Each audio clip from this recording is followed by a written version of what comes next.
आज का टॉपिक आज अपना आप एलेबरेट करेंगे, उसके बाद उसे डिस्कस करेंगे सभी के साथ। और उम्मीद करता हूँ आपने बहुत अच्छे से तैयार किया होगा। चलिए शुरू करते हैं। नमस्ते एवरीवन। आज का जो मेरा टॉपिक है वो है कि guidelines one has to follow for the yoga practice. Guidelines का मतलब होता है कि रूल्स रेगुलेशंस जो कि हमें फॉलो करने हैं जब हम सोच रहे हैं कि हमें योगा की प्रैक्टिस के लिए जाना है। वहीं से हम शुरू कर देते हैं इन रूल्स और रेगुलेशंस को फॉलो करना।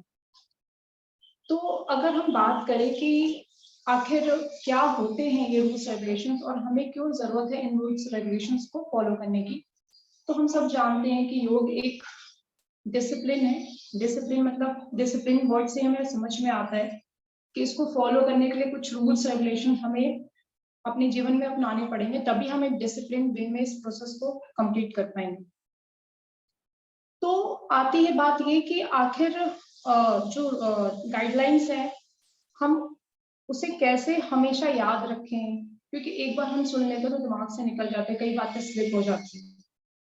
तो हमें सबसे पहले तो शुरुआत अगर हमें करनी है कि योग में चलो जाना है या योगा क्लासेस के लिए जाना है, तो सबसे पहले शुरुआत करनी होती है संकल्प के साथ कि ठीक है, अब मैं योग के लिए, जैसे पतंजलि जी ने कहा, अति योगानुशासन, यानी कि अभी तक जो किया है हो गया वो, अब मैं योग में आ रहा हूँ, अब मैं इस प्रण के साथ आ रहा हूँ कि मैं इस अनुशासन को पूरी तरह से पालन करूंगा। तो सबसे पहले तो ये संकल्प लेना है कि हम पूरी तरह से समर्पित रहेंगे योग के प्रति, और खुद भी समर्पण लेना है, खुद भी सरेंडर करना। और साथ में एज अ योगा टीचर हमें बहुत जरूरी है कि हम अपने स्टूडेंट्स को भी इस बात को अच्छी तरह से फर्स्ट डे ही उन्हें इस बात को समझाएं कि it's a discipline, it's a worship. तो हमें पूरी तरह से सरेंडर होना है। सरेंडर किसे करना है? ईश्वर को सरेंडर करना है, गुरु को सरेंडर करना है। तो सबसे पहले तो संकल्प लेना है हमें कि हम पूरी तरह से समर्पित हैं। उसके बाद आती है बात कि जब हम क्लास के लिए जा रहे हैं तो हमें किन किन रूल्स रेगुलेशंस को फॉलो करना जरूरी है। सबसे पहले क्लास में जाने से पहले जिन चीजों की हमें तैयारी करने की जरूरत है वो है यम नियम को अपने जीवन में पालन करना शुरू कर देना। जितने भी यम नियम है सारे के सारे पालन होने चाहिए, क्लास में भी और क्लास के बाहर भी। शौच, अगर हम शौच की बात करें, साफ सफाई मेंटेन करना है, षटकर्म करना शुरू कर देना है, स्नान करना शुरू कर देना। मतलब अगर जो लोग रेगुलरली बात नहीं करते वो भी रेगुलर बात करना शुरू करते। साफ सफाई का ध्यान रखना है, और साथ ही साथ जितने भी यम नियम है, अगर हम अहिंसा की बात करें तो अहिंसा ऑफ द मैट भी फॉलो करना है और ऑन द मैट भी फॉलो करना है। यम नियम सबसे पहले हमारा बेस होगा। अगर जब भी हम गाइडलाइंस की बात करेंगे तो सबसे पहले यम नियम आएगा। अगर आप ऑफ द रूम बात करें, रूम से बाहर की बात करें, यम नियम से शुरुआत करेंगे। फिर हमें पता होना चाहिए साधक तत्व क्या है, बाधक तत्व क्या है, अंतराय क्या है, पंचक्लेश क्या है। एज अ टीचर हमें पता होना चाहिए, और एज अ टीचर हमें अपने स्टूडेंट्स को भी इन सारी बातों को बताना चाहिए। कोशिश करनी चाहिए जितनी जल्दी उन्हें इन चीजों को बता दें, ताकि उनके लिए जो आने वाली जो क्लेश है, क्योंकि योग मार्ग में एक बार वो उतरेंगे तो क्लेश आना वैसे भी होते हैं, बट और तेजी से आने लगते हैं कहीं ना कहीं। तो हमें जरूरी है कि एज अ टीचर हम अपने स्टूडेंट्स को फर्स्ट डे से ही ये सब चीजों इंट्रोड्यूस करना शुरू करते हैं कि यम नियम कैसे जीवन में उतारो, क्यों उतारना जरूरी है, पंचक्लेश क्या है, उनको कैसे कैसे उनसे पार जाना है, अंतराय क्या है, उनसे कैसे बाहर निकलना है, उनको कैसे सॉल्व करते हुए आगे बढ़ना है। साधक बाधक तत्व बताने, ताकि साधक तत्व उन्हें बताएंगे तो उससे उन्हें ये पता चलेगा ठीक है ये साधक तत्व है, हमें ये चीजें फॉलो करनी है। जैसे कि सबसे पहले तो उन्हें बताना जनसंघ परित्याग, यानी कि बहुत ज्यादा बातचीत ना करना। खुद भी हम इन चीजों को फॉलो करना है ऑफकोर्स, क्योंकि अभी हम भी एनलाइटेंड तो हुए नहीं है। एज अ टीचर हमें भी इन सारी चीजों को फॉलो करना है। ज्यादा बातचीत नहीं करना, जितनी जरूरत है उतनी बातचीत करो। बातचीत यानी कि ऐसी बातें नहीं करना जिससे कि चित्त में दूर, चित्त एक तरह से पॉल्यूट हो, किसी की बुराई करना है, किसी के पीठ पीछे बात करना है, अननेसेसरी कोई भी बातें करना। यम नियम की डिटेल में मैं नहीं जाऊंगी, वो सबको पता है। यम नियम के सारे रूल्स हमें फॉलो करने हैं एज अ टीचर भी, और अपने स्टूडेंट्स को भी बताना है।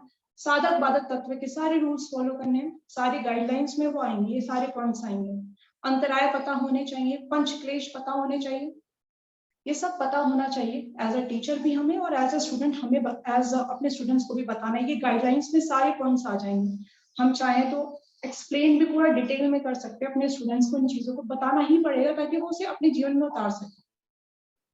फिर आती है बात, ये तो चलो रूल्स रेगुलेशंस की बात हो गई जो मेंटली हमें फॉलो करने हैं, कहीं ना कहीं फिजिकली भी फॉलो करने हैं।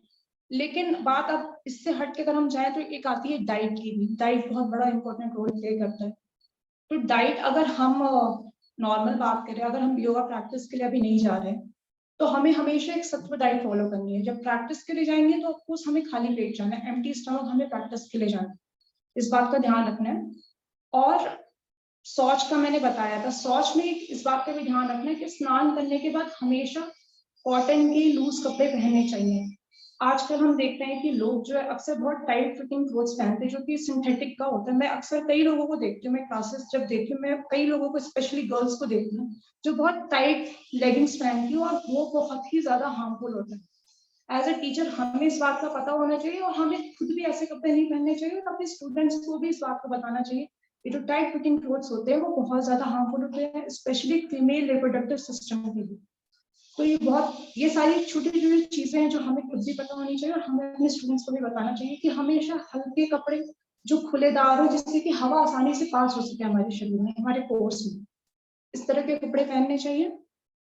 और अगर हम खुद भी जा रहे हैं तो हमें पहले पता होना चाहिए क्लास में जाने से पहले कि अगर हमें कोई बीमारी है, कोई भी दिक्कत है शरीर में, मानसिक शारीरिक, तो हमें पहले ही अपने जिससे भी हम सीखने जा रहे हो उससे पहले क्लास से पहले बात कर लेना चाहिए कि ठीक है मुझे ये दिक्कत है, और उसे बताना हमारा फर्ज बनता है। और एज अ टीचर हमारा भी फर्ज बनता है कि इन रूल्स को हम फॉलो करें कि अपने स्टूडेंट से हम पहले क्लास से पहले उससे ये बात क्लियर कर ले कि अगर उसे कोई प्रॉब्लम है तो हमें पता होना चाहिए ताकि उन कॉन्ट्राइंडिकेशंस को ध्यान में रखते हुए हम उसकी क्लास डिजाइन करें।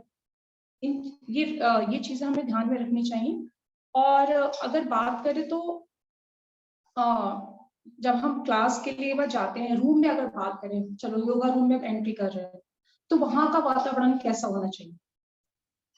तो अगर योगा रूम की बात करें तो हम सब जानते हैं अगर हम हठ प्रदीपिका या घेरन संहिता के हिसाब से जाएं तो मैं एग्जैक्टली वो ट्रेडिशनल वे नहीं बोलूंगी कि आज के हिसाब से मैं बताऊंगी आपको, लेकिन हाँ वो जो कोर है वो सेम रहे, बस थोड़ा सा आउटलुक बदल जाएगा but core will be the same.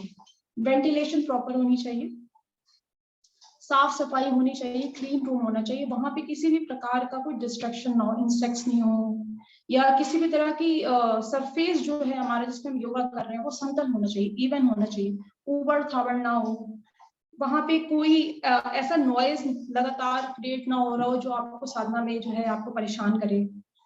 और वहां का जैसे जो दरवाजा है, जैसे हमारे ग्रंथों में भी लिखा है कि दरवाजे में कोई छेद नहीं होना चाहिए, नहीं तो उससे जो है जानवर या कुछ भी आने का खतरा होता है। और जो हमारा मैट होना चाहिए, मैट वो काफी कंफर्टेबल, अच्छा अच्छा मतलब उसका जो थिकनेस है अच्छा होना चाहिए जिससे कि हमें कभी भी इंजरी होने के चांसेस ना हो। तो इन चीजों का ध्यान रखना है। और जब हम योगा की प्रैक्टिस शुरू करें तो खाली पेट करना चाहिए। अगर किसी को वीकनेस है, शरीर में वीकनेस महसूस होती है तो वो सुबह खाली पेट शहद ले सकता है, पानी हल्का गुनगुने पानी के साथ, हल्का गुनगुना, बहुत गर्म नहीं होना चाहिए, और अपनी योगा प्रैक्टिस के लिए आ सकता है।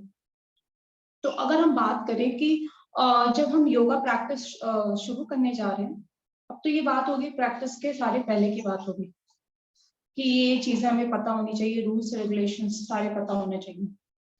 और ये सारी थ्योरी है, प्रैक्टिस से पहले जो भी हम कर रहे हैं सब थ्योरी में, थ्योरी को समझ रहे हैं उसको प्रैक्टिकली अप्लाई कर रहे हैं। अब क्लास में आने के बाद क्या होता है कि प्रैक्टिस में मतलब फिजिकल लेवल पे कई चीजें हमें प्रैक्टिस में लानी पड़ेंगी।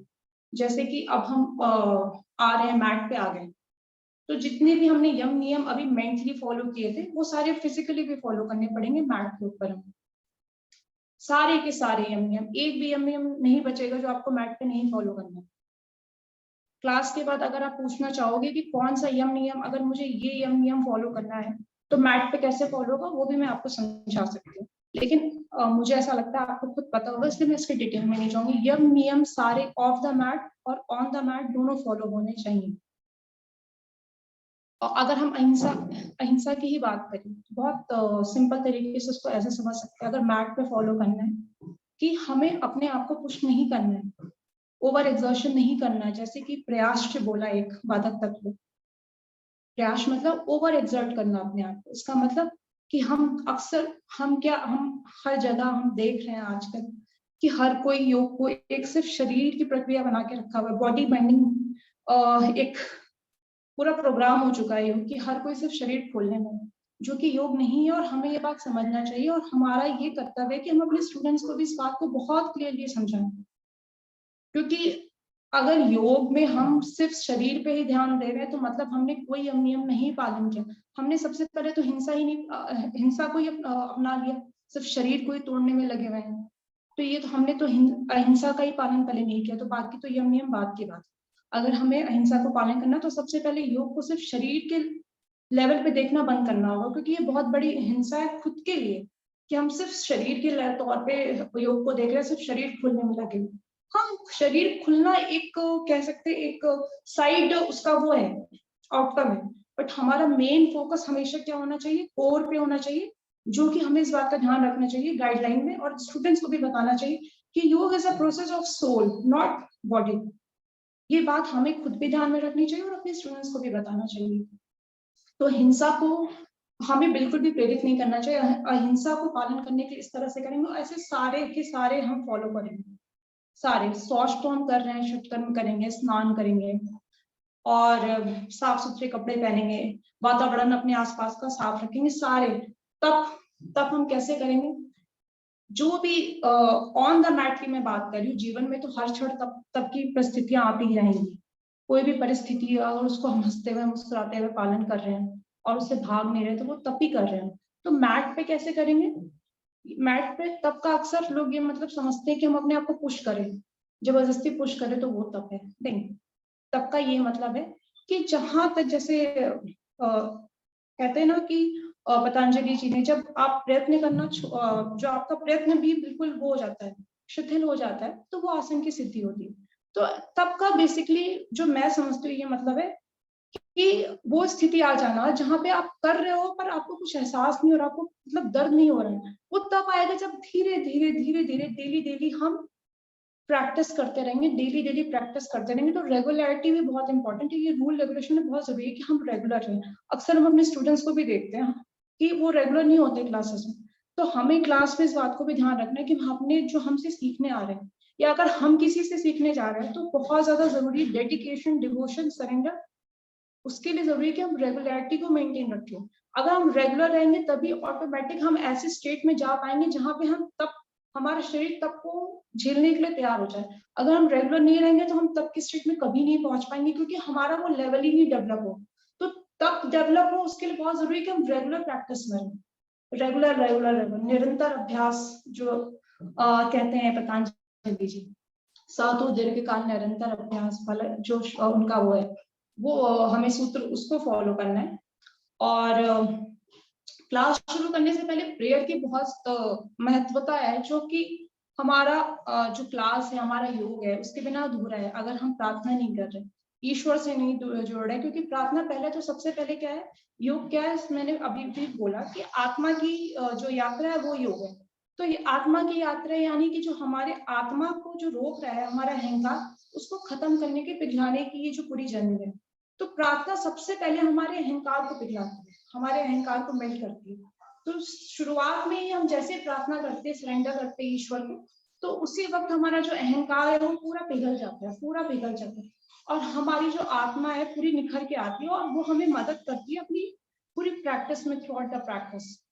तो प्रार्थना इसलिए बहुत जरूरी है। और एक इसलिए भी जरूरी है कि अगर कभी क्या होता है कि हम बहुत परेशान है या कोई बात हमारे दिमाग में चल रही है, और अगर उसी स्थिति में प्रैक्टिस शुरू कर दे बिना प्रार्थना के, तो वो जो स्टेट ऑफ माइंड था जो डिस्टर्ब था वो मैग्नीफाई हो जाएगा। तो प्रार्थना क्या करता है, वो सारे क्लीन कर देता है, वो सारे थॉट्स को जो हमें परेशान कर रहे थे। क्योंकि जैसे हम सरेंडर करते हैं वो तुरंत वो सारी प्यूरिफिकेशन हो जाती है एक तरह से हमारी। तो प्रार्थना बहुत जरूरी है कि क्लास के स्टार्टिंग में हम प्रार्थना कराएं। और हम डाइट की बात कर लिए हैं, प्लेस की बात कर ली, और टाइम भी आता है इसमें कि प्रैक्टिस का टाइम भी morning evening is the best time. और मॉर्निंग में हम सब जानते हैं जो ब्रह्म मुहूर्त का टाइम होता है मॉर्निंग 4 AM, तो वो सबसे बेस्ट टाइम होता है योगा प्रैक्टिस का। हम सब जानते हैं कि 4 AM भी नहीं मैं कहूंगी, 3 AM कहूंगी, क्योंकि बेसिकली अगर आप पहले के पढ़ोगे योगी लोग, इवन आज भी जो बहुत एडवांस साधक हैं, बहुत सालों से प्रैक्टिस कर रहे हैं, वो रात के 3 बजे से ही शुरू कर देते हैं योगा की प्रैक्टिस। तो अगर आपके लिए पॉसिबल है, खुद भी इस प्रैक्टिस को करो और अपने स्टूडेंट्स को भी बताओ कि 3 AM practice is the best practice for yoga. अगर नहीं हो रहा तो that is different thing, but ideal condition है कि हम जितनी सुबह हो सके, क्योंकि एक तो सुबह का वातावरण एक तो इसलिए भी अच्छा होता है क्योंकि हवा बहुत शुद्ध होती है और साथ में बहुत ज्यादा शांति होती है वातावरण उस समय, जो पूरी हर कोई ये सो रहा होता है, सबके चित्त सबके मन बिल्कुल शांत होते हैं, तो उस समय की प्रैक्टिस ज्यादा इफेक्टिव होगी। आप आसानी से कनेक्ट कर सकते हो उस यूनिवर्सल कॉन्शियसनेस के साथ। तो मॉर्निंग की प्रैक्टिस बहुत अच्छी होगी। और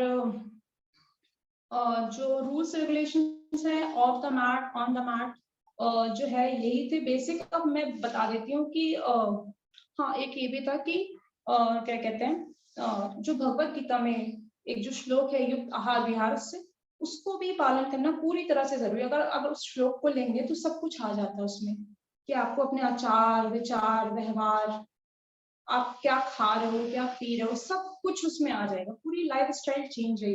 तो जो सारे रूल्स रेगुलेशन है हमारी लाइफ स्टाइल को लेके, मॉर्निंग से लेके सोते के टाइम तक हम जो कुछ कर रहे हैं, हमारे थिंकिंग, हमारे फूड हैबिट्स, हमारा बिहेवियर, हमारे इमोशंस, सब कुछ एक रूल्स रेगुलेशंस के अकॉर्डिंग चलने चाहिए, जो योगा के रूल रेगुलेशन है। क्योंकि अगर हम जैसे चित्त प्रसादम का एक कॉन्सेप्ट है, जिससे कि हमारी चित्त की शुद्धि होती है, जो हमारे चित्त को एक तरह से क्या करता है, प्रसाद का काम करता है, उसको हील करने का काम करता है।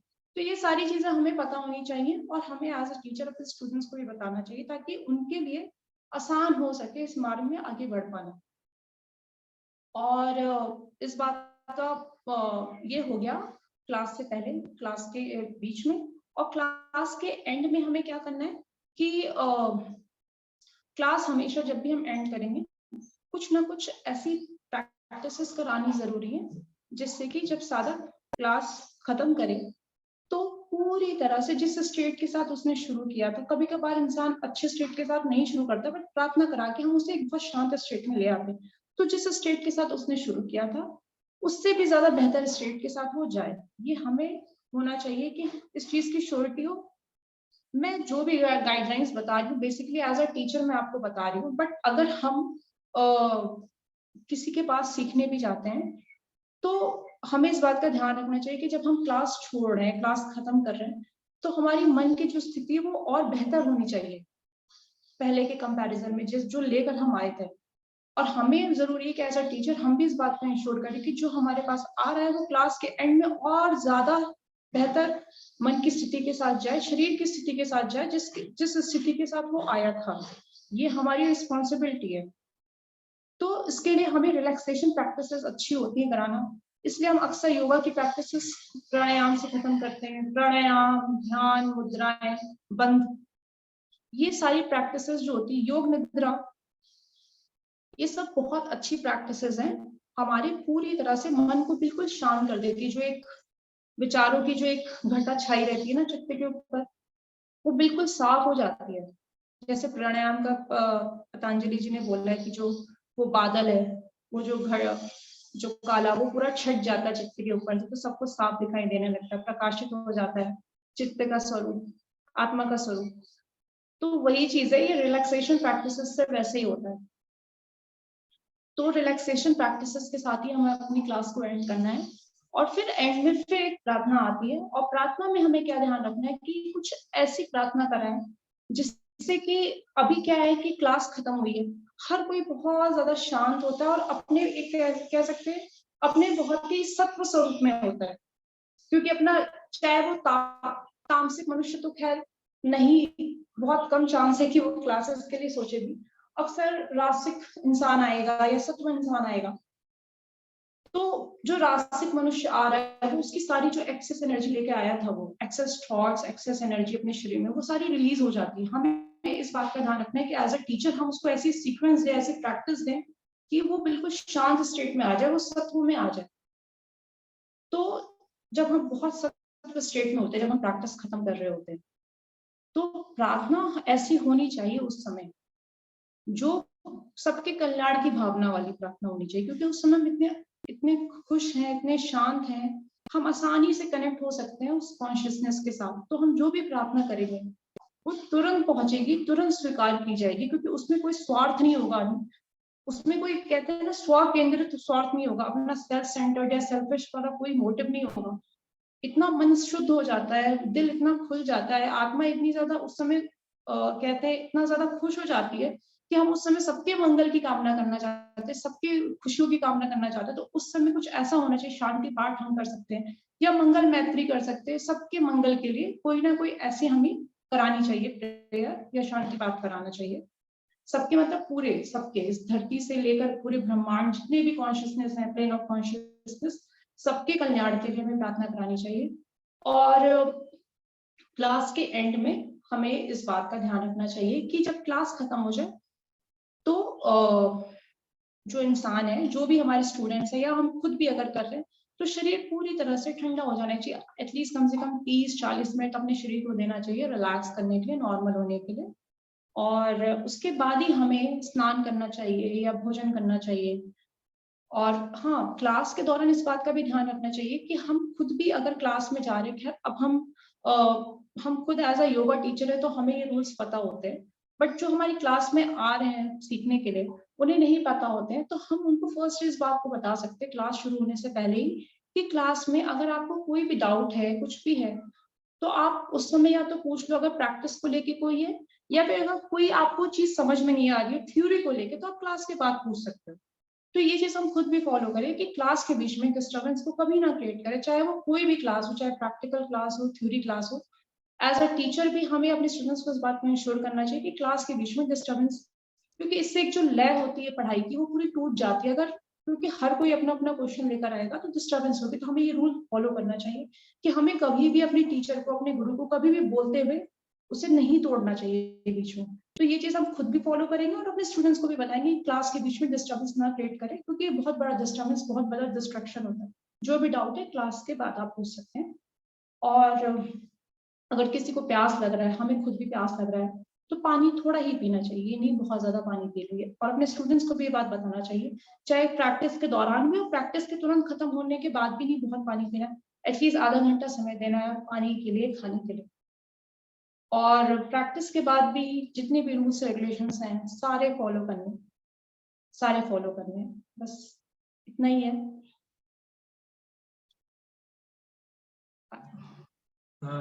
वेरी गुड आयुषी जी। लगभग इसमें सारी की सारी आपकी गाइडलाइंस आ गई हैं कि एक योगा प्रैक्टिशनर को किन चीज़ों को ध्यान में रखना चाहिए, किन चीज़ों को फॉलो करना चाहिए। साथ में आपने कुछ चीज़ें बताई हैं जो एज अ योग साधक है, ठीक है। There is a difference between yoga practitioner and yog sadhak. मैं क्यों ऐसा कह रहा हूँ, क्योंकि जनरली अभी हम योगा को प्रैक्टिस करते हैं अपने फिजिकल वेलबींग के लिए या वेलबींग के लिए, ओवरऑल वेलबींग के लिए, ठीक। बट पुराने दिनों में इसे एनलाइटमेंट के लिए यूज किया जाता था, तब हम इसकी साधना करते थे, ठीक है। दोनों चीजें बहुत बढ़िया हैं और अच्छे से आपने चीजें समझाई। अगर किसी को कोई पॉइंट समझ में ना आ रहा हो, please unmute the mic and you can ask तो टू अभी आयुष। एक पॉइंट रह गया, वो भी मुझे याद आया, एक पॉइंट रह गया इसमें। बताइए। सर आपने वो योगा साधक और योग प्रैक्टिशनर वाला जो डिफरेंस बताया ना, उससे मुझे वो पॉइंट याद आया। चलो।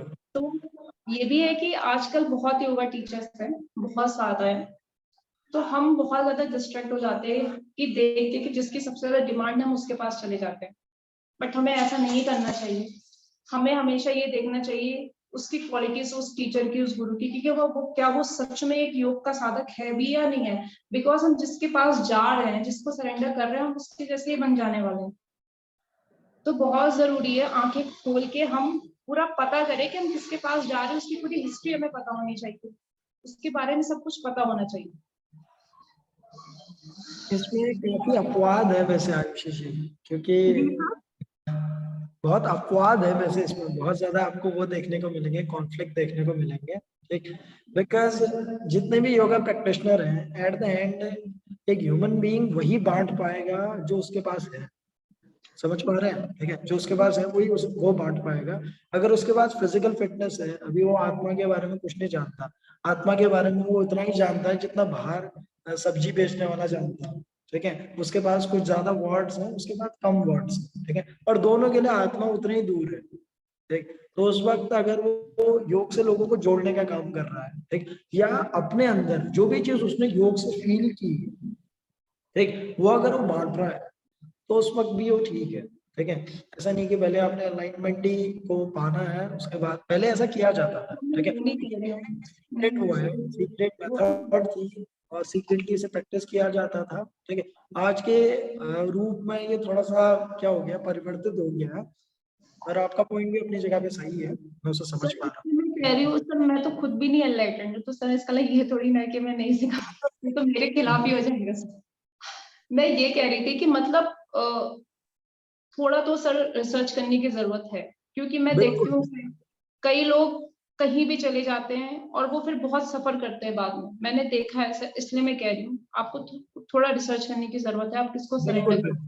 बिल्कुल, ठीक। पर इसमें मैं अगर आपसे ऐसा कहूँ कि मैं एक योगा टीचर को ढूंढ रहा हूँ, ठीक है, जैसे लोग कहते हैं ना कि सर मुझे एक डेमो क्लास चाहिए, मैंने योगा प्रैक्टिस कभी नहीं किया है, मुझे एक डेमो क्लास चाहिए, ये आपने नॉर्मली सुना होगा, ठीक। Yes sir. पर जब आप डेमो क्लास दोगे तो किसको आप डेमो क्लास दोगे और किस बेसिस पे डेमो क्लास दोगे, उसे ना प्रिंसिपल्स का पता है अभी योग के, ना किसी चीज का पता है, ठीक है। वो आपसे अगर डेमो क्लास लेगा तो किन चीजों को देखेगा, वो उन्हीं मापदंडों को देख पाएगा जो उसे पता है, ठीक है। अगर आप उन्हीं मापदंडों से गुरु को मापने की कोशिश करोगे जो आपको पता है, तो ऑलरेडी आप गुरु से ऊपर हैं, ठीक है, वो तो होगा ही। पर बेसिक अंडरस्टैंडिंग के लिए मैं उसे समझ पा रहा हूँ कि उसी इंजरी ना हो जाए, ठीक है, या अगले प्रैक्टिशनर के रिव्यूज कैसे हैं, उस टीचर के रिव्यूज कैसे हैं, ठीक है, उन चीजों को। और दो चीजें मैं पहले कहता हूँ ना कि खुशबू और बदबू दोनों ही नहीं छुपती है, ठीक है, सुगंध और दुर्गंध छुपाए नहीं छुपती है, ठीक। तो जिसकी सुगंध होती है वो भी आप तक पहुंच जाएगी और जिसकी दुर्गंध होगी वो भी आप तक, ठीक। तो वो तो चीजें हैं। गुरु को आकलन करने के लिए तो सर शिष्य को भी तो उस लायक होना चाहिए, हम खुद ही नहीं उस लायक है सर, तो हम कहाँ से करेंगे सर। लेकिन मैं बस इतना कहना चाह रही थी कि हमें सिर्फ भीड़ को देख के नहीं पहुंचना चाहिए, आंखें थोड़ी बिल्कुल, खुली रखनी चाहिए। मैं समझ गया आपकी बात, आप किस उसमें कह रहे हैं, मैं दोनों मतलब चीजें सर हर कहना कोई चाह रहा हूँ सिर्फ ऐसे कि लोग के पीछे जा रहा है ना जो सिर्फ शरीर खुलवाने में, शरीर जो बिल्कुल, खुलवा रहे हैं बस उसके पीछे जा रहा है तो वही मैं कह रही हूँ कि एटलीस्ट एज अ टीचर हमें इस बात का ध्यान रखना चाहिए कि हम अभी इतनी साल की प्रैक्टिस के बाद एटलीस्ट हम तो अगर किसी के पास जाए तो हम इस तरह की क्राइटेरिया के बेसिस पे ना जाए, जो बिल्कुल, बिगनर आ रहा है वो भी इसी क्राइटेरिया पे आ रहा है। बट अगर हम भी इस क्राइटेरिया पे जा रहे हैं, इतनी प्रैक्टिस, इतनी सारी चीजें सुनने के बाद, इतना सारा फिलोसफी समझने के बाद भी, तो फिर तो नहीं सही है। तो ये गाइडलाइन यहाँ के लोगों के लिए, एक बिगनर के लिए जो सर ऑफकोर्स नहीं फॉलो होगा, उसे तो कुछ भी नहीं पता है।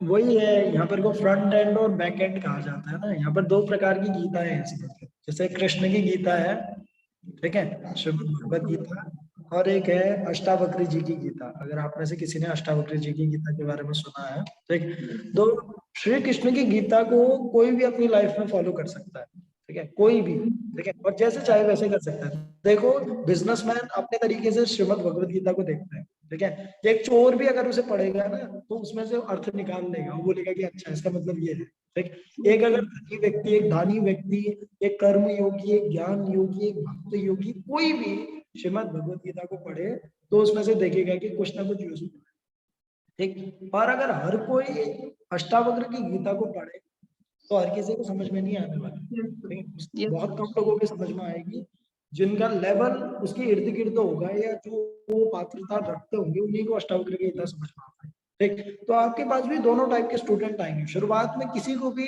मोक्ष का पता ही कैसे होगा, ठीक है, अभी उनका अपने जीवन का ही नहीं पता है, ठीक है, मोक्ष का कहाँ से पता होगा, या सांसों का क्या पता होगा, या आत्मा का क्या पता होगा, या कॉन्शियसनेस का क्या पता होगा, वरना अभी बड़ी मुश्किल से अपनी बॉडी का पता चला है, ठीक, और वो आपके पास आ गए हैं। कई लोगों को बॉडी का भी नहीं पता, वो बस खा रहे हैं, चल रही है इसकी, ठीक है, कुछ सर लोगों की आते हैं थोड़ी, ऐसे लोग, सर आते हैं ऐसे लोग। बिल्कुल, ठीक। तो तो कुछ लोगों की आँख खुल गई है, वो लोग आप तक पहुंचे हैं।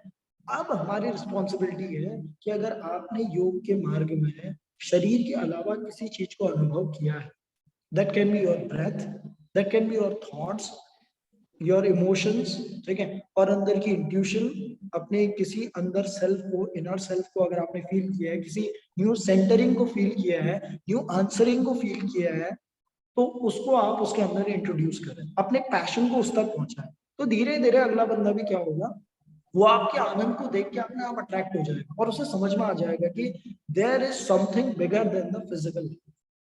वो गुरु कोई और चीज आपको सिखाना चाहता है। तो उसके बाद वो धीरे से वो भीड़ क्या होगी, कम हो जाएगी।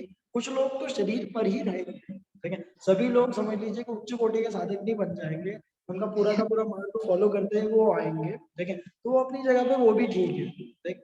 पर कुछ लोग सट जाएंगे, हट जाएंगे, उच्च कोटि के साधक हैं, ठीक। तो ना आप हल्का सा हटा के फिर अष्टावक्र की गीता शुरू कर सकते हैं, यानी कि अपने जीवन के वो छुपे हुए अनुभव, ठीक है, उनकी पात्रता के अनुसार आप उन्हें बांट सकते हैं, ठीक। पर छटनी करने के लिए पहले क्या करना पड़ेगा, कूड़े करकट को भी पकड़ना पड़ता है ना। अगर बोलोगे कि कोयला ही नहीं चाहिए, सीधा हीरा चाहिए, नहीं हो पाएगा, ठीक है। कोयले के बीच में से हीरा धीरे धीरे ढूंढना पड़ेगा, ठीक है। बहुत बढ़िया। आप लोग कोई प्रश्न पूछिए भाई, ठीक। सारी चीजें क्लियर है।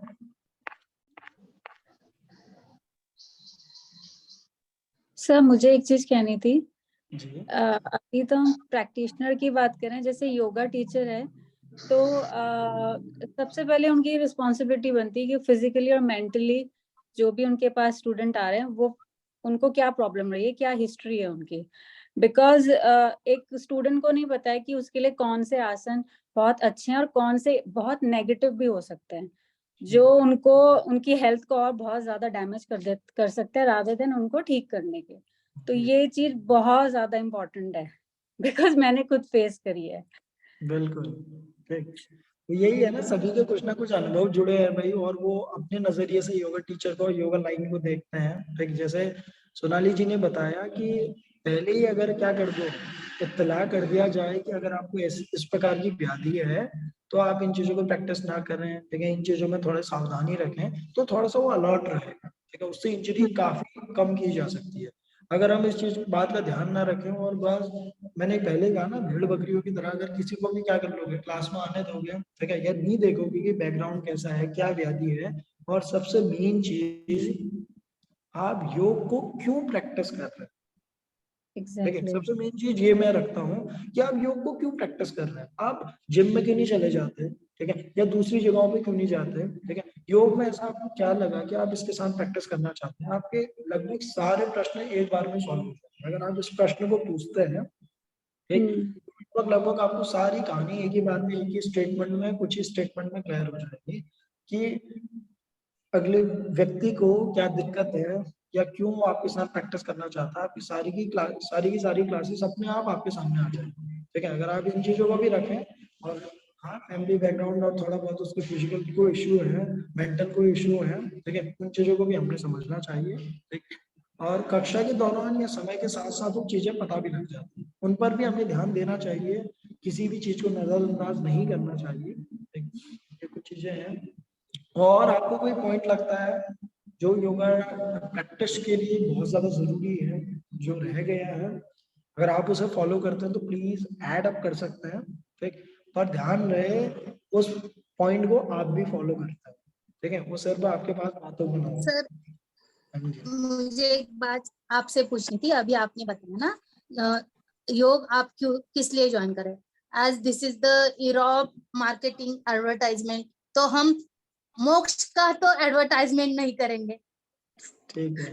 मेरी बात ये है कि अगर हम क्लासेस चलाने होते हैं तो हम ध्यान धारणा ऐसे तो नहीं चला सकते, सीधे हम यम नियम भी बता नहीं सकते, आसन से एडवर्टाइजिंग करेंगे। तो वो एडवर्टाइजिंग देख के अगर कोई आता है तो हम उसे ये क्यों पूछेंगे कि तुम योग में क्यों आए हो, जैसे कि वो बताएगा ना आपकी एड देख के आए, और एड का जमाना ही है तो हम एड करने वाले हैं। जी, चलिए मैं समझ गया। पर इस जगह पर आपने देखा है कि मैं अगर नृत्य करता हूँ, मैं अगर डांस करता हूँ और अगला व्यक्ति भी अगर डांस करता है, ठीक है, दोनों डांसर के बीच में जो डांस का गैप होगा, ठीक है, उसकी वजह से, ऐसे ही हम सभी लोग अगर प्रैक्टिस करेंगे, ठीक है, किसी की प्रैक्टिस, किसी का आसन करने का तरीका बिल्कुल डांस जैसा हो जाएगा, बिल्कुल स्मूथ हो जाएगा, ठीक है। वो स्मूथनेस अगर किसी को अट्रैक्ट करती है तो सिर्फ बॉडी की, समझ लीजिए, पर्सनैलिटी अट्रैक्ट नहीं करती, ठीक है, उस वक्त कोई और चीज है भीतर से जो उस व्यक्ति को अट्रैक्ट कर, ठीक है। अगर उसके पास कोई वर्ड है, मैं ये क्वेश्चन किस वजह से पूछो कह रहा हूँ, आपको पता लगेगा कि अगले व्यक्ति की मेंटालिटी योग के लिए क्या है, ऐसे तो ऐड उसने किसकी भी देखी होगी, जिम की भी देखी होगी, ऐसे तो पिलाटे की भी देखी होगी, ठीक है, बाकी चीजों की भी देखी होगी। मैं सर ये पूछना चाह रहा हूँ कि योग ही क्यों चुना आपने, ठीक है, क्या आपने पहले भी योग प्रैक्टिस किया है, कहीं से सुना है? थोड़ा बहुत अगर आप पूछेंगे तो आपको बहुत सारी चीजें क्लियर हो जाएंगी कि what they think about the योग, ठीक है। आपने वहां से स्टार्ट करना पड़ेगा, ना कि वहां से कि आप तुरंत बताने लगे कि यम नियम। पहले सुनो, समझो, उसके बाद देना शुरू करो, ठीक है। पहले साधक फाइंड आउट कर लो कि किस कोटि का है, ठीक है, कितनी वो पात्रता सर रखता है अकॉर्डिंग।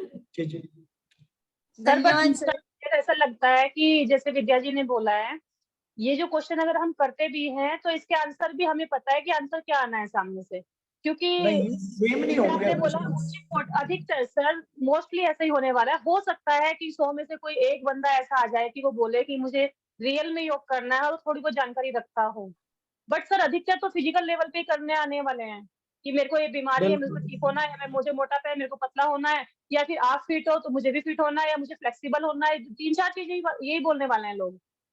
ठीक है, तो वो लोग निर्दोष हैं, उनके अकॉर्डिंग वो लोग निर्दोष हैं। अब मुझे आप लोग बताओ, आपको इससे पहले पता था योग के बारे में, ठीक है, आप नहीं योग को सर। ऐसे ही समझते थे ना सर जैसा वो लोग हम सोचते हैं। 90% लोग सिर्फ आसन के लिए योग में आए हैं। यस बस, सर, ठीक है, या यही जानते हैं कि योग में यही हमें चीजें भी होती हैं। पता था। जब हम ऐसा सोचते हैं तो अगले व्यक्ति को आप दोषी क्यों कह सकते हैं, ठीक है। तो नहीं सर, वहां हम दोषी नहीं बोलेंगे। सिर्फ पता करेंगे कि वो किस कोटि के हैं, ठीक है, कि आप किस लेवल की उसे टीचिंग करवाएंगे। अगर अब योग क्या करते हैं, योग को उसी दृष्टिकोण से समझते हैं जैसा आप समझते थे, तो उसी अनुसार पढ़ाइए, उसी अनुसार समझाइए जैसे आपने समझा। अगर पहले दिन ही आपको डांट के कह दिया जाता है कि आसन कुछ भी नहीं है, चलो उपनिषद पढ़ो, ठीक है, आप भाग वो जाते तो हैं। राजेंद्र सर बताएंगे सर। जी, ठीक है, तो बहुत कम लोग होंगे ऐसे जो डायरेक्टली उस चीज के लिए मानेंगे, जिनको थोड़ा बहुत अनुभव होगा। रेदर शुरुआत में आप देखोगे वो किस जगह खड़े हैं, उसके बाद दिखाओगे आप किस जगह खड़े हैं, ठीक है। आपने अगर कुछ अनुभव किया है तो उन चीजों को बांटो, ठीक है, इतनी ही गाइडलाइंस है उसमें, ठीक है, कि ईमानदारी से उस चीज को बांटो जो चीज आपने अटेन की।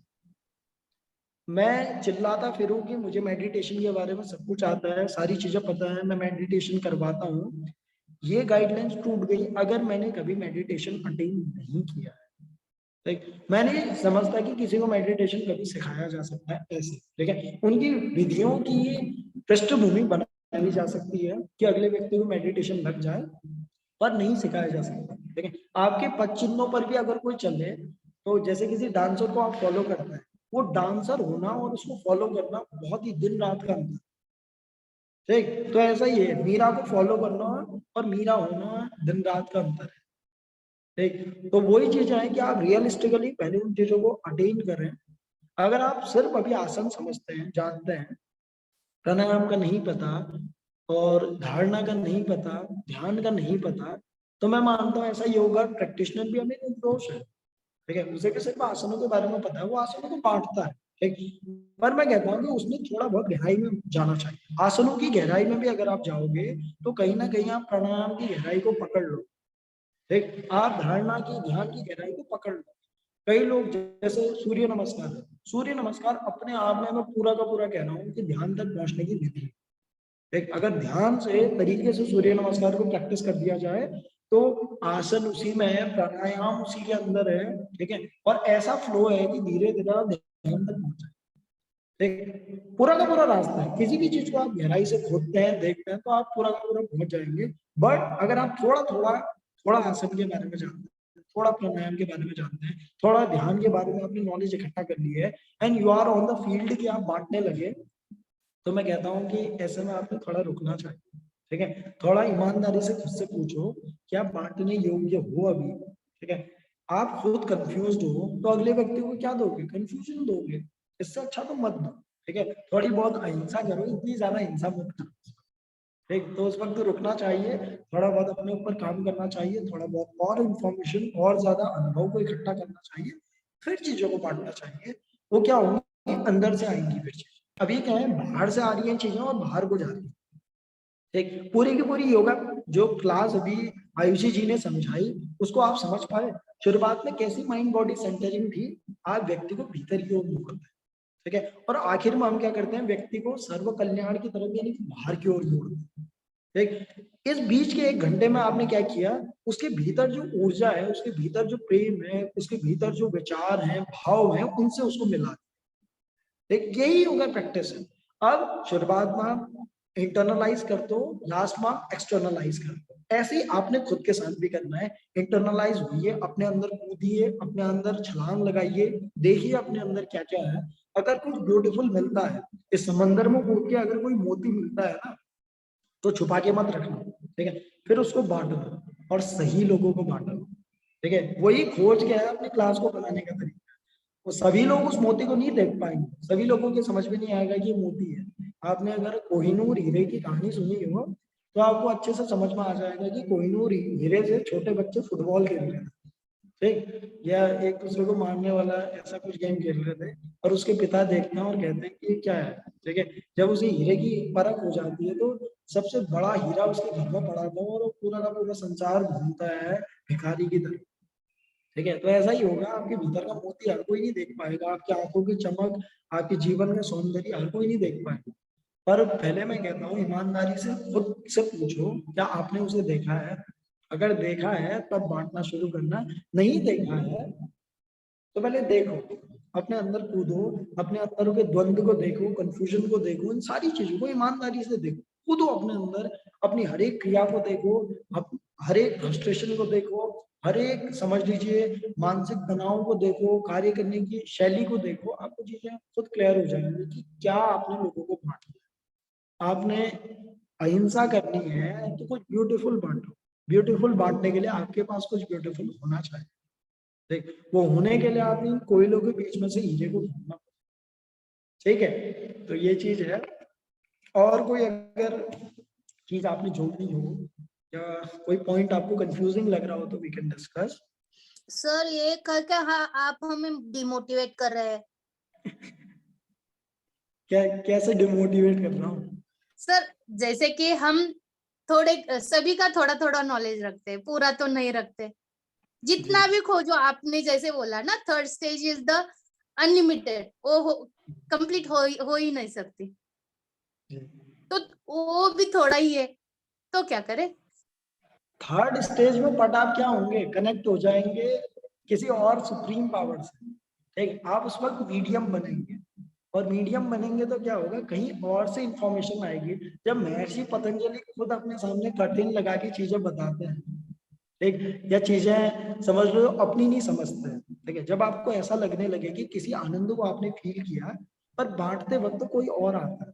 ठीक है, जैसे आपसे पूछा जाए ना कि आप योगा टीचिंग क्यों करते हैं, ठीक, जब उत्तर अंदर से यह आए कि यही करने से लगता है कि मैं जिंदा हूं, जब अंदर से ये उत्तर आए, ठीक है, सिंपल लैंग्वेज में यही कह रहा हूँ, तब आप तैयार हैं।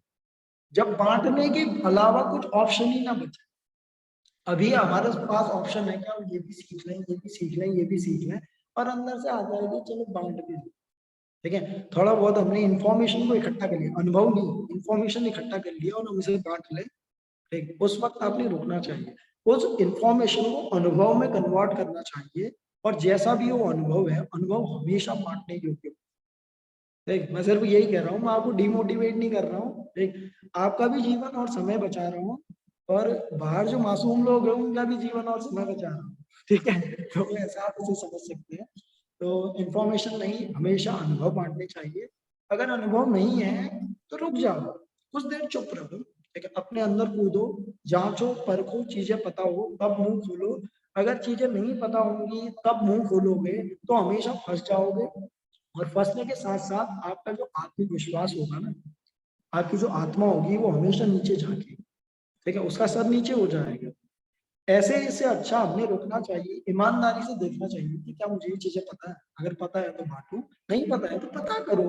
ठीक है, अनुभव में लाओ, और जैसा भी आपके अनुभव में है तब बांटो उसे। ठीक, इसमें अलग हटा दो उन चीजों को, अलग हटा दो उन शास्त्रों को, अलग हटा दो उन ऋषियों को कि वो क्या कहते हैं, आपके भीतर की आत्मा क्या कहती है उस चीज की। ठीक है, उसे पूरी ईमानदारी से जानो, बांटो उसे। ठीक है, ऐसे में चुनौतियां भी आएंगी, और चुनौतियों को भी फेस करो, वो तब होगा। ठीक, पर जो अगर जाना नहीं और बीच में चुनौतियां आ गई तो अंदर से तो कोई सपोर्ट आएगी, बाहर से भी अगर मार पड़ी तो क्या हो जाएगी, डिमोटिवेट हो। ठीक, तो यही मेरा कहना है कि बांटने से थोड़ा पहले आप अनुभव में लाएं। ठीक, तो ये मेरे हिसाब से कोई बुरी बात नहीं है। ठीक, thank you sir, thank you. Vijay sir एक चीज क्लियर कर दीजिए प्लीज। जी ऐसे आयुषी जी का एक सेक्शन था ना, आयुषी जी ने एक मैथ से रिलेटेड एक चीज बोली थी कि mat should be thick. As long as I know personal, मेरा जो रिकमेंडेशन है mat should be always thin. अगर आप प्रैक्टिस कर रहे हो उस पर, बेसिकली हथा योगा की प्रैक्टिस कर रहे हो, बिकॉज थिन मैट आपको स्टेबिलिटी नहीं देता पहली बात तो। थिक मैट जी आपकी बैलेंसिंग पोस्चर्स नहीं हो सकते थिक मैट के ऊपर प्रॉपरली। थिन मैट के ऊपर हाँ, अगर आप कोई प्राणायाम कर रहे हैं या आप पद्मासन लगा के बैठे हैं तो उसमें रहता है कि हाँ थिक मैट है, it is comfortable, but again the back should go, the आपका स्पाइन जो है वो नीचे की तरफ जाने लगता है। उसके लिए हम हमेशा रिकमेंड करते हैं कि जैसे आप किसी ब्लैंकेट में बैठ जाएं या आपने ब्लॉक में बैठ जाए which suppose to be again very stiff. जी सो आई थिंक मैं यहाँ पर इस पॉइंट को इसलिए रखना चाह रही थी कि everybody should know the right. जी मैं समझ गया। ठीक है कि यहाँ पर को पतली मैट यूज करें, मोटी मैट यूज करें, यहाँ पर को दो तरीके की मैट आती है अगर अपार्ट फ्रॉम दैट पॉइंट। ठीक, दो तरीके की मैट है, एक है थोड़ी सी thick mat but they are spongy, spongy nature. ठीक है, तो स्पंज होने की वजह से क्या होती है, वो प्रेस हो जाती है और आपको वो परफेक्ट ग्राउंडिंग नहीं मिल पाती। ठीक है, आप उसमें बैलेंस डगमगा जाते हैं। और एक थिन मैट आती है दैट वाज वेरी थिन, कि वो कैसी है कि बस ग्राउंड के ऊपर रखी हुई है। ठीक, तो उसमें भी एक क्वालिटी आती है मैट की, that is thick but it's not spongy. या ठीक है, हाँ I know, I use only that one. आप जी मंडुका वाले भी रहते हैं, those are very costly, but I am हाँ थिक में एक ऐसी क्वालिटी आती है जो आपकी अनस्लिपरी होती है, इसमें स्लिपरी नहीं होती है और वो प्रेस भी नहीं होती है, जी और which is good for the stability. तो वो एक्चुअली हाँ, वो उसको भी आप सबको यूज कर सकते हैं। ठीक है, पर स्पंजी मैट शुरुआत में प्रैक्टिस नहीं करना चाहिए स्पंजी मैट के ऊपर। ठीक है, मेरे यही ख्याल आपका से तो आप अगर properly if you are very well trained in the practice तब भी आप स्पॉन्जी मैट में तो वैसे भी नहीं करनी चाहिए, because it's I don't think I मतलब personally I don't think it's good. Spongy mat के ऊपर ना एक टाइप का चैलेंज मिलता है अगर आप एक लेवल के बाद स्पंजी मैट के ऊपर प्रैक्टिस करते हैं। जैसे कई जगहों पर गुरुकुल में भी आप देखोगे रेत के ऊपर कभी प्रैक्टिस करवाई जाती है। ठीक है, जैसे ग्राउंड हाँ पे रेत के ऊपर भी प्रैक्टिस करवाई जाती है, रेत भी वैसा ही स्पंज सपोर्ट देता है। ठीक है, हाँ, तो दैट मेक्स योर उसके ऊपर आसनास मोर डिफिकल्ट एक्चुअली। ठीक है, तो थोड़ा बहुत चैलेंजिंग हो सकता है, बट एक लेवल के बाद वो चैलेंज लेना बेनिफिशियल भी हो सकता है। ठीक है, ओके तो उस तरीके में देखना चाहिए कि क्या वो चैलेंज है या वो पनिशमेंट हो गई है। ठीक है, पूरा का पूरा फोकस टूट जाता है या चैलेंज है, उस तरीके उस पॉइंट पे वो चीजों को देखना मतलब चाहिए। वन कैन, आप कह रहे हैं कि one can use thick mat also, yes आप ये कह रहे हैं जी। ना? ठीक है, अगर वो चैलेंज की तरफ से मिल रहा है बट वो चैलेंज उसे इवॉल्व कर रहा है। देख शुरुआत में क्या होगा, बैलेंस बिगड़ेगा उसमें, पर कुछ दिनों के बाद बैलेंस बनने भी लगे, तो इसे यूज किया जा सकता है। ठीक, पर कुछ समय के बाद, बट शुरुआत में आपका पॉइंट बिल्कुल सही है कि पतली मैट ग्राउंडिंग देंगी, स्टेबिलिटी देंगी, और शुरुआत में स्टेबिलिटी की बहुत जरूरत है। ठीक, बट सर इसके लिए मैं कुछ बोलूं, क्योंकि मेरे पास दोनों तरह के मैट हैं, और जब आप बहुत ज्यादा थिन मैट यूज करते हैं हम लोग, तो जैसे ही हमारा नी वाले हम पोस्चर्स करते हैं तो सर नी में काफी पेन होता है, वो चुभता है ग्राउंड नी में, तो हम वो नहीं कर पाते। इसलिए हल्का सा थोड़ा थिन मैट और थिक मैट ही हमें यूज करना चाहिए ताकि हम अपनी नी को सपोर्ट दे सके, वरना इसमें इंजरी भी कई बार हो सकती है, और मतलब दर्द बहुत ज्यादा होता है सर, क्योंकि बहुत सारे लोग नहीं कर पाते इस तरीके से। समझ गया मैं, ऐसे में इसी क्या वजह कर से मैं सकते हैं? कह रहा हूँ ना, जो थिक मैट है वो भी थोड़ा नॉन स्पंजी आता है, उसी की बात अभी श्रद्धा जी कह रही थी। तो उस टाइप की मैट्स को भी यूज करना चाहिए, कर सकते हैं आप। देख रहे हैं कि प्रैक्टिस रुक रही है सिर्फ मैट की वजह से, तो एक तो नी के सपोर्ट के लिए भी कुछ चीजें आती हैं, ठीक है, उसे भी आप यूज कर सकते हैं। बट साथ में अगर प्रैक्टिस सिर्फ मैट की वजह से रुक रही है तो आपने अपने लेवल के थ्रू जाना चाहिए, कि अगर थिक मैट स्पंजी भी आपको दिक्कत दे रही है तो उस वक्त आपने थिक मैट को ही यूज लेना चाहिए विच इज नॉट स्पंजी। ठीक, तो सिंपल सी चीज है, वो अपने अकॉर्डिंग उन चीजों को देखना चाहिए। शुरुआत में स्टेबिलिटी को ध्यान में रखना चाहिए, वो पॉइंट भी ठीक है। ठीक,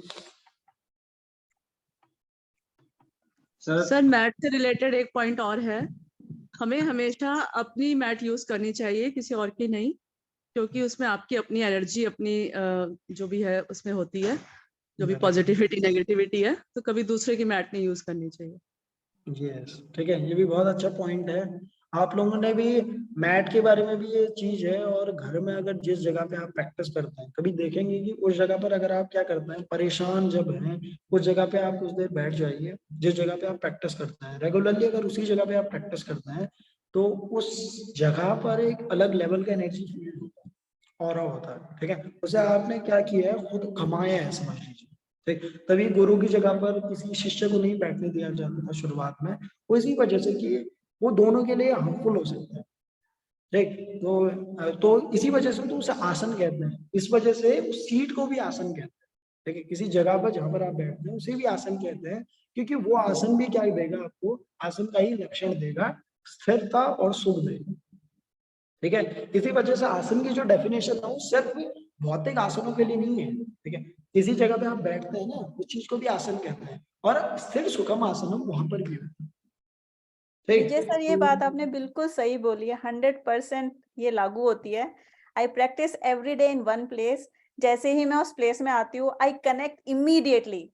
उसके सिवाय अगर मैं कहीं भी करूँ प्रैक्टिस, अगर उस जगह पे ऑक्यूपाइड है for some reason, I can not connect myself. I just do physical asan ना, आप कह सकते हैं। I don't connect body with mind. I just do कि आप फ्लेक्सिबिलिटी के लिए कर रहे हैं, ठीक है, okay fine, it's like that. ठीक है, ये सभी के साथ है, ठीक है। और जितना जो पुराना प्रैक्टिशनर होगा, उतनी वो गहराई से और सच्चाई से, ईमानदारी से इस बात को कह पाएगा। जो नया नया प्रैक्टिशनर है, अभी एक क्लास एक सेंटर में करी है, दूसरी क्लास दूसरे सेंटर में, कभी एक रूम में, कभी दूसरे रूम में, कभी तीसरे रूम में, अभी फील ही नहीं किया है उस चीज को, ठीक है। जब लंबे समय तक अगर आप एक ही जगह पर प्रैक्टिस करते हो, और ज्यादातर सेल्फ प्रैक्टिस करते हैं, ठीक है, अगर आप सेल्फ प्रैक्टिस करते हैं तो बहुत गहराई से आप इस चीज को देख पाएंगे कि सेल्फ प्रैक्टिस जब मैं वहां पर करता था, ठीक है, तो कैसा फील होता था, एक अलग एनर्जी से आप कनेक्ट हो जाते हैं। और जब आप किसी भी जगह पर उसे करते हैं, या उस जगह पर कोई और व्यक्ति किसी और प्रकार का कार्य कर रहा है, जैसे जिस जगह पर आप बैठकर क्या कर रहे थे, प्रैक्टिस कर रहे थे, जिस एरिया को आपने बिल्कुल रजिस्टर रख रखा था, उस जगह पर अगर कोई क्या कर रहा है, बैठ के शराब पी रहा है, ठीक है, या बैठ के कोई और काम कर रहे हैं, ठीक, तो उस चीज को, उस अवरोध को भी आप फील कर पाएंगे, बट उसके लिए उस लेवल की अवेयरनेस चाहिए, ठीक है। आप जरूर देखेंगे उस जगह पर, क्योंकि उस व्यक्ति की एनर्जी भी क्या होती है, उसके इर्द गिर्द आती है,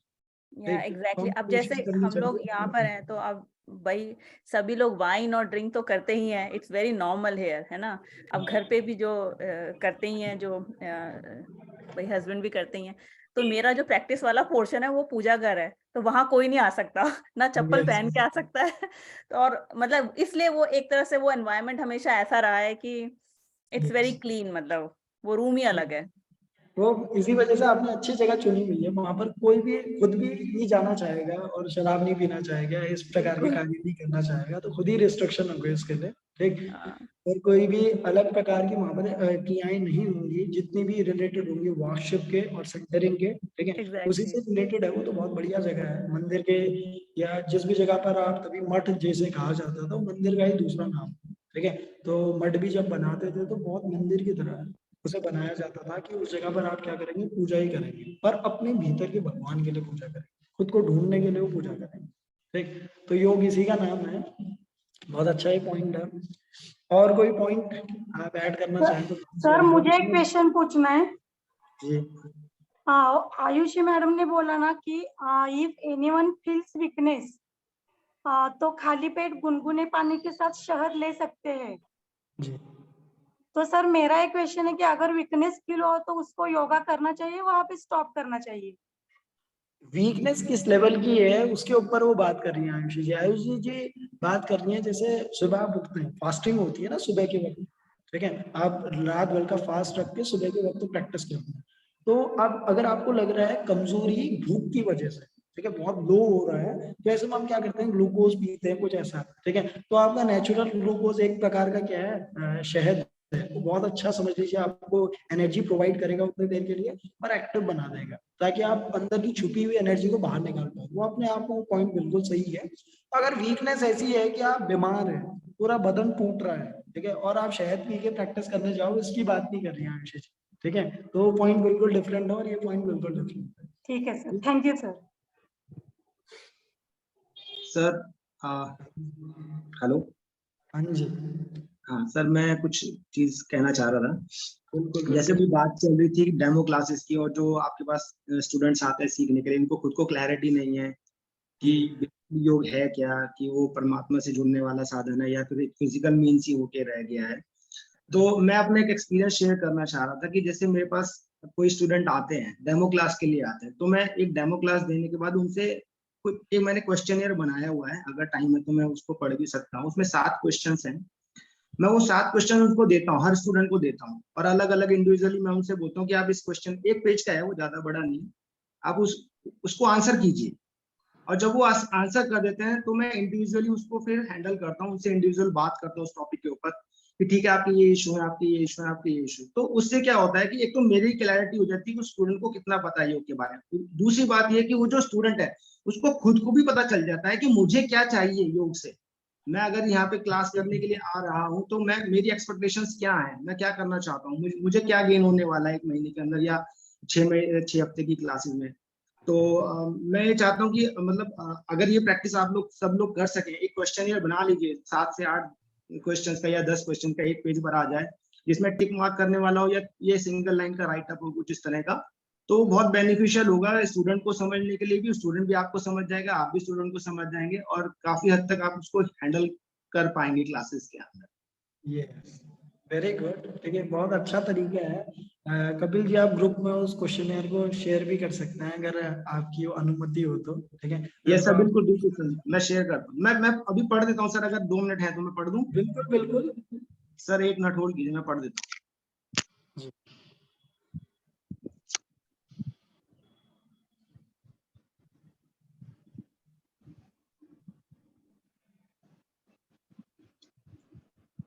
सर ये 7 क्वेश्चंस हैं। पहला क्वेश्चन ये है कि योग शब्द सुनने के बाद आपके दिमाग में सबसे पहला जो विचार आता है, उस विचार को एक शब्द में या एक वाक्य में उसको लिखें। दूसरा क्वेश्चन है, आज आपके लिए सबसे इंपॉर्टेंट वस्तु या व्यक्ति कोई है तो उसका नाम लिखिए या उस वस्तु का नाम लिखिए। नंबर तीसरा क्वेश्चन है, इस इंपॉर्टेंट चीज को पाने के लिए आप क्या कर सकते हैं।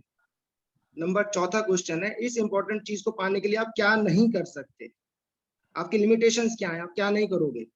पांचवा क्वेश्चन है, किसी भी एक योगी महात्मा का नाम बताएं जिससे आप प्रभावित हैं या उसका कोई एक गुण आप लिखें।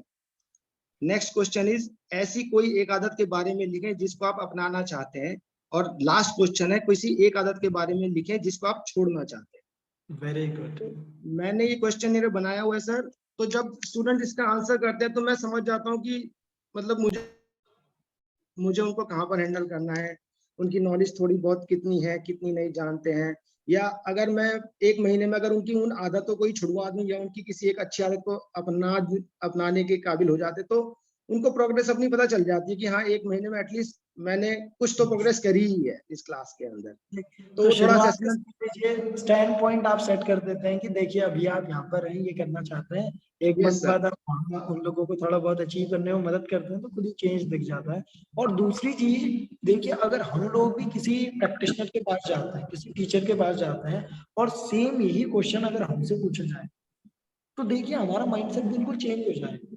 हम जैसा सोचते हैं योग के बारे में कि अगला व्यक्ति क्या करवाएगा, कैसा करवाएगा, तो उसके क्वेश्चन ही हमें बता देंगे कि वो योग के बारे में क्या सोचता है।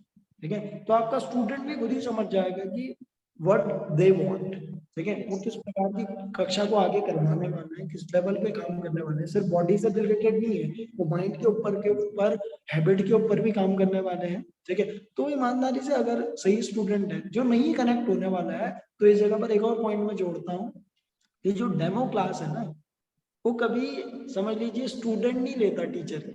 ठीक है, टीचर लेता है स्टूडेंट की। ठीक, तो जो टीचर ही देख सकता है कि स्टूडेंट कहाँ पर है, कैसे वो है। तो जैसे आप डेमो देते हैं तो डेमो दे ही नहीं रहे हैं, आप चेक कर रहे हैं कि स्टूडेंट उस लायक है कि वो जो चीजें मैं दे पाऊंगा आगे क्लासेस में उनके लेने के वो लायक है। इन 7 क्वेश्चन में मुझे वो सारी चीजें दिख रही। ठीक है, अगर ये 7 क्वेश्चनों का कोई आंसर देता है थोड़ा बहुत वक्त निकाल के, तो उसके लिए योग रियली मैटर करता है।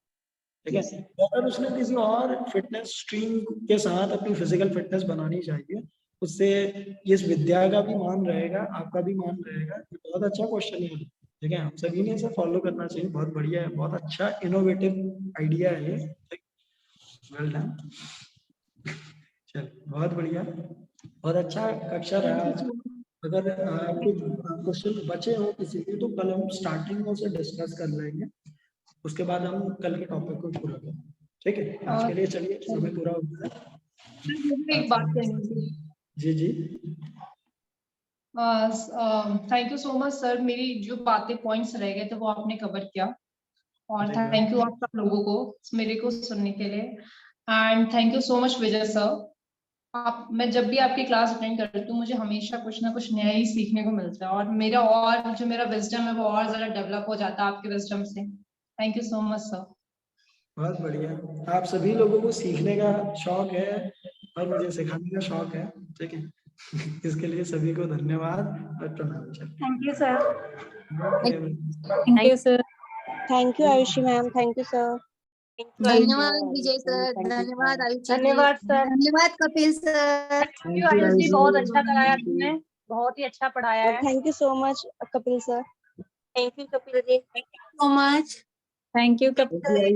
Thank you Vijay sir. Vijay sir. Thank you Vijay.